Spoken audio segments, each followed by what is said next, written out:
Hello friend, मेरा नाम अभिषेक है और आज मैं बताने वाला हूँ फंक्शन ऑफ मैनेजमेंट, जो कि क्लास 12th के बिजनेस स्टडी का एक chapter nature and significance of management का एक टॉपिक है। फंक्शन ऑफ मैनेजमेंट को हम बढ़िया से पढ़ने वाले हैं। फंक्शन ऑफ मैनेजमेंट का मतलब है मैनेजमेंट के फंक्शन कितने होते हैं और मैनेजमेंट करने के लिए हम क्या क्या करते हैं, आज हम विस्तार से पढ़ेंगे। सो मेनली इसमें 5 टॉपिक होते हैं, 5 पॉइंट हैं इसमें बेसिकली। तो हम 5 पॉइंट को पढ़ेंगे। 5 पॉइंट कौन-कौन से हैं। पहला होता है इसमें प्लानिंग। पहला प्लानिंग होता है, दूसरा ऑर्गेनाइजिंग होता है, तीसरा स्टाफिंग होता है, चौथा डायरेक्टिंग होता है और पाँचवां कंट्रोलिंग होता है। तो हम सारे पॉइंट को बारी-बारी से पढ़ेंगे। प्लानिंग क्या होता है, ऑर्गेनाइजिंग क्या होता है, स्टाफिंग क्या होता है, डायरेक्टिंग क्या होता है, कंट्रोलिंग क्या होता है। सो पहला टॉपिक है इसमें प्लानिंग। प्लानिंग क्या होता है, जैसे जानते हैं आप, हम सब चीज़ को प्लान करते हैं। प्लान करने के लिए जैसे हम क्या प्लान करते हैं, क्यों करते हैं, कैसे करते हैं और हम सब जानेंगे। सो प्लीज़ इसमें थिंकिंग इन एडवांस हमने पॉइंट इसमें लिखा है कुछ। देखिए, what is to be done, हम क्या करते हैं, हम कैसे करते हैं। हम एडवांस में कुछ प्लानिंग करते हैं अपने गोल अचीव करने के लिए। जैसे हम आपको एक एग्जांपल देते हैं, हम एग्जांपल आपको दे के समझाएँगे। जैसे हम देखिए क्लास 11th में थे, तो क्लास 11th में हम अच्छे से नहीं पढ़ पाए। क्या हुआ, क्या नहीं हुआ, मतलब कोरोना पीरियड था, हमने अच्छे से नहीं पढ़ा। इसके बाद हम वहाँ से कैसे भी पेपर दे के हम क्लास 12th में आए। क्लास 12th में पोस्टपोन हुए। इसके बाद क्लास 12th में देखिए हमें पूरा प्लानिंग करना है। क्लास 11th बीत गया, अब क्लास 12th में हमें बढ़िया से कमांड बनाना है। हमें बेस अपना मजबूत करना है। हमें 11th में नहीं पढ़ पाया, तो उसके लिए हम प्लान करेंगे ना अपने 12th में कि हमारा 80 90 प्लस जो भी है सब आ जाए।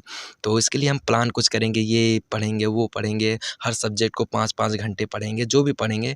तो इसमें ये देखिए थिंकिंग एडवांस, हम एडवांस में सोच रहे हैं कि नहीं, तो एडवांस में हम सोच रहे हैं। और ये देखिए है कि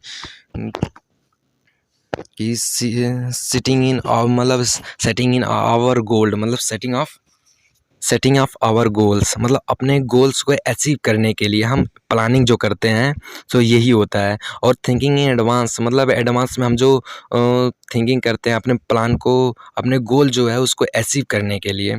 सो दूसरे नंबर पे ऑर्गेनाइजिंग होता है। ऑर्गेनाइजिंग में जैसे हमने प्लानिंग कर लिया, अब उस पे अब हमें आ गया टाइम, हमें उस पे वर्क करने का, हमें ऑर्गेनाइज करने का, हम उसको जो प्लान किया उस पे वर्क करने का। तो देखिए हम डिस्ट्रीब्यूट ऑफ ऑल ड्यूटीज़, पहला हमारा टॉपिक है distribute of all duties.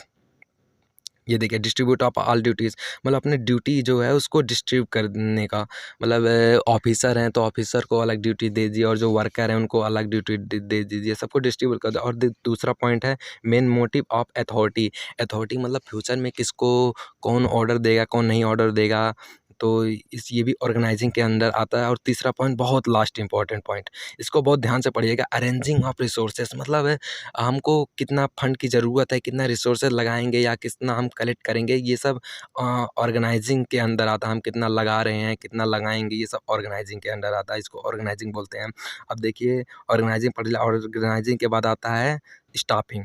Staffing क्या होता है, मतलब हमने देखिए प्लानिंग किया, प्लानिंग कर लिया, ऑर्गेनाइज कर लिया। अब देखिए हमें फिक्स करना है।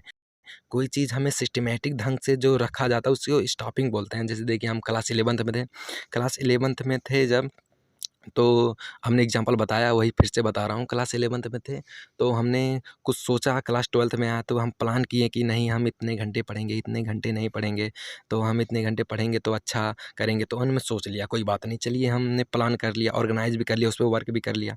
अब देखिए स्टाफिंग, स्टाफिंग मतलब मान लीजिए हमारा बिज़नेस कमज़ोर है, हमारा बिज़नेस कमज़ोर है, तो हम बिज़नेस पे ज़्यादा अपना फ़ोकस करेंगे, उस पे ज़्यादा कमांड बनाने की कोशिश करेंगे, उसको 2 घंटे 3 घंटे पढ़ेंगे, तभी हमारा मतलब जो है लेवल है कॉमर्स का वो अच्छे से चल पाएगा।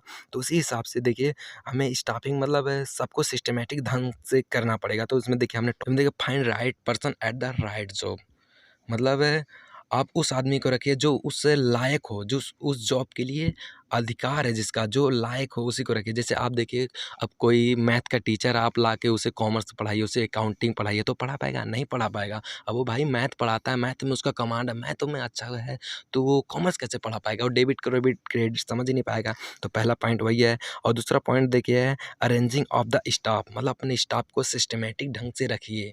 मतलब कौन काम कौन मैन्युफैक्चरिंग का काम करेगा, कौन जाके प्रचार-वरचार करेगा, कौन जाके मतलब लेबर को संभालेगा, कौन ऑफिसर होगा, मतलब अलग-अलग ड्यूटी दीजिए, सबको स्टाफ में मैनेज कीजिए जाके आपका मैनेजमेंट बहुत अच्छा चल पाए। तो इसे स्टाफिंग बोलते हैं। आई होप स्टाफिंग आपको समझ आया होगा। तो इसके बाद स्टाफिंग के बाद आता है हमारा डायरेक्टिंग।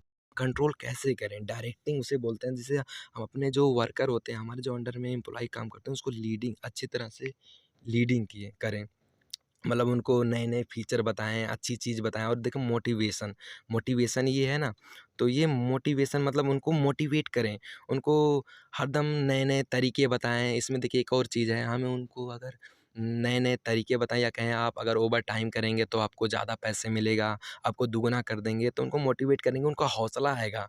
तो इसी को डायरेक्टिंग बोलते हैं, डायरेक्ट करने के लिए। देखिए डायरेक्ट के बहुत आसान है। इसके बाद पॉइंट आता है कंट्रोलिंग। कंट्रोलिंग क्या? आप देखिए अपने स्कूल में देखिए एक प्रिंसिपल होता है, प्रिंसिपल के वाइस प्रिंसिपल, फिर टीचर होते हैं, कई सारे टीचर होते हैं। देखिए कब पीटीएम होगा, कब पेरेंट्स टीचर मीटिंग होगा, कब कौन-सा फंक्शन होगा, कब कौन-सा प्रेयर होगा, ये सब मतलब एडजस्टमेंट कौन करता है? ये सब प्रिंसिपल करता है ना, तो उसी को कंट्रोलर बोलते हैं। वो पूरे स्कूल पे कंट्रोल करता है, बच्चे के ऊपर और टीचर के ऊपर कंट्रोल कौन करता है? प्रिंसिपल। तो वो कंट्रोलर है, उसी को कंट्रोलिंग बोलते हैं। देखिए मैंने लिखा point monitoring of the all management performance, मतलब मैनेजमेंट के जितने परफॉर्मेंस जिस पे जो मॉनिटर करता है, जो मॉनिटर है उसी को कंट्रोलिंग बोलते हैं। ठीक है? आई होप ये आपको वीडियो समझ में आई होगी। अगर ये वीडियो आपको समझ में आई हो तो प्लीज़ वीडियो को लाइक करें और चैनल पे हमारे नए हैं तो चैनल को सब्सक्राइब कर दें। आपकी एक लाइक और सब्सक्राइब से हमारा हौसला बढ़ता है। सो मिलते हैं नेक्स्ट वीडियो के लिए, तब तक के लिए बाय बाय।